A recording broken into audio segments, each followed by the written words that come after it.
It also indicates watchfulness lest tension develop beyond a controllable degree. I encountered a friend on a train from Washington to New York one night. This man is a member of Congress and he explained that he was on his way to his district to speak at a meeting of his constituents.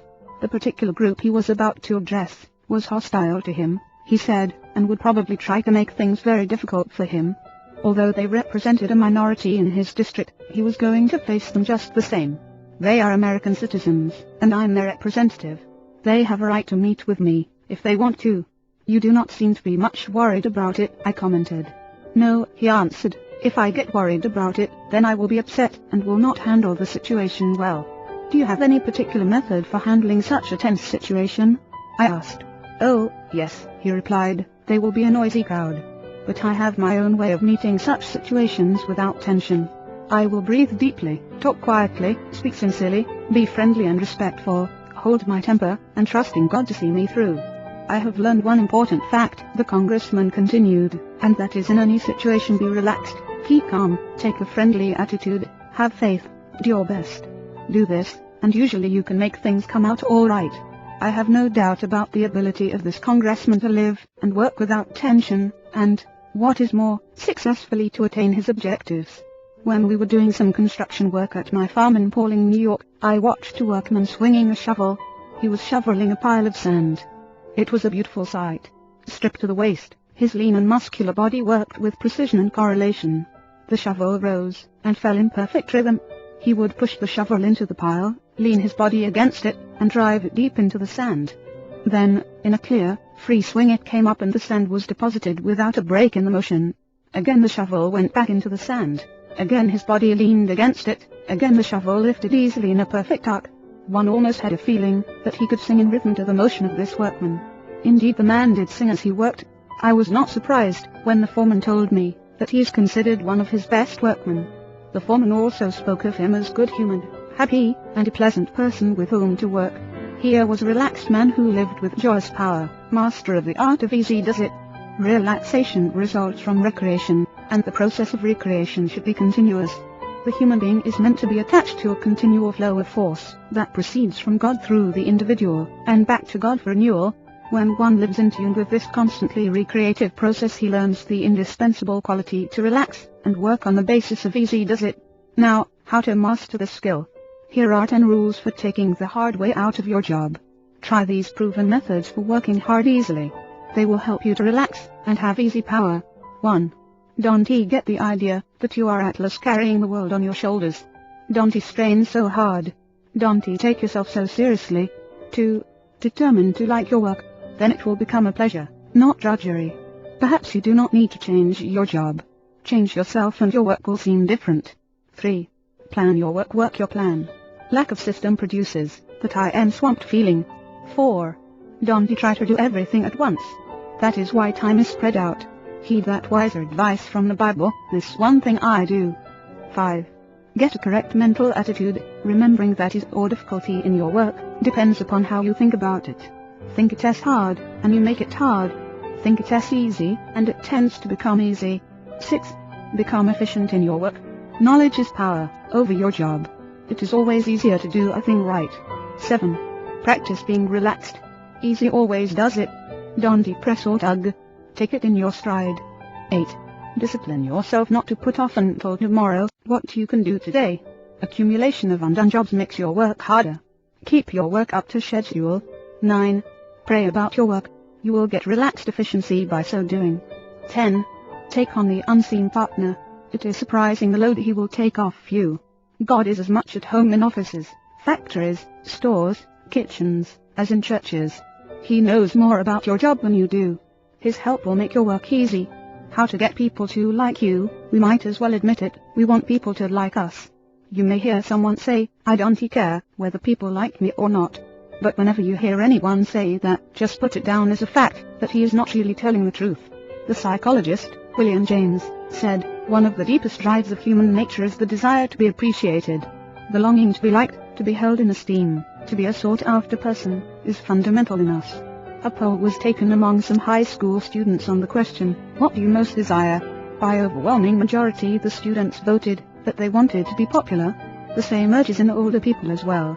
Indeed, it is doubtful if anybody ever outlives the desire to be well thought of, to be highly regarded, or to have the affection of his associates. To be master of the art of popularity, be artless. Strive deliberately after popularity, and the chances are you will never attain it.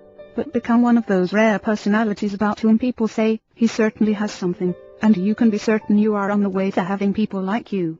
I must warn you, however, that despite your attainments in popularity, you will never get everybody to like you. There is a curious quirk in human nature whereby some people just naturally want to like you. A quatrain inscribed on a wall at Oxford says, I do not love thee, Dr. Fell, the reason why I cannot tell, but this alone I know full well, I do not love thee, Dr. Fell.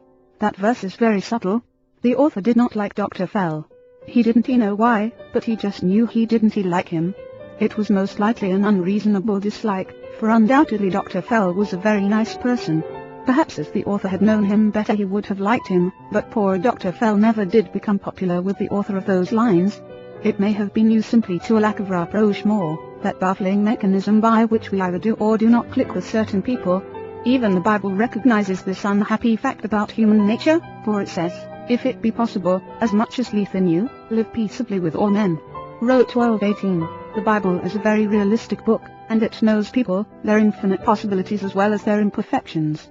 The Bible advised the disciples that if they went into a village, and after trying their best to get along with people still couldn't do so, they were to shake off the very dust of the village from their feet, and whosoever will not receive you, when you go out of that city, shake off the very dust from your feet for a testimony against them.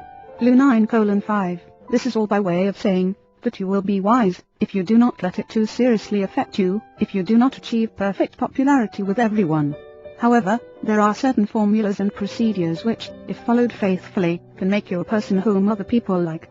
You can enjoy satisfactory personal relationships, even if you are a difficult person, or by nature shy and retiring, even unsocial.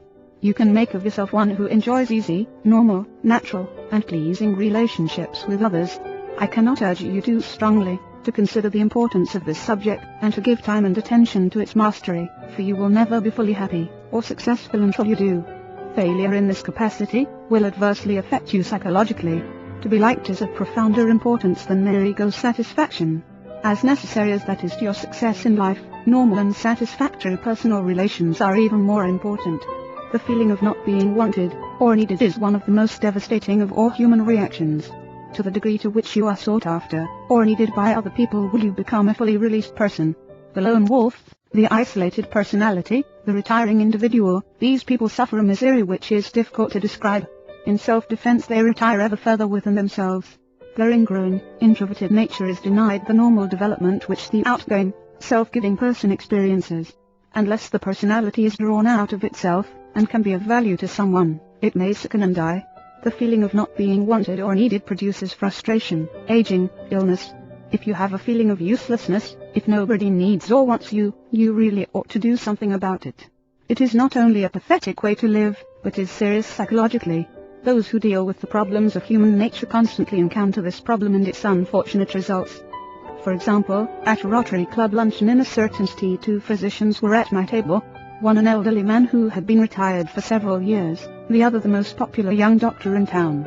The young doctor, looking frazzled, dashed in light, and slumped down with a weary sigh.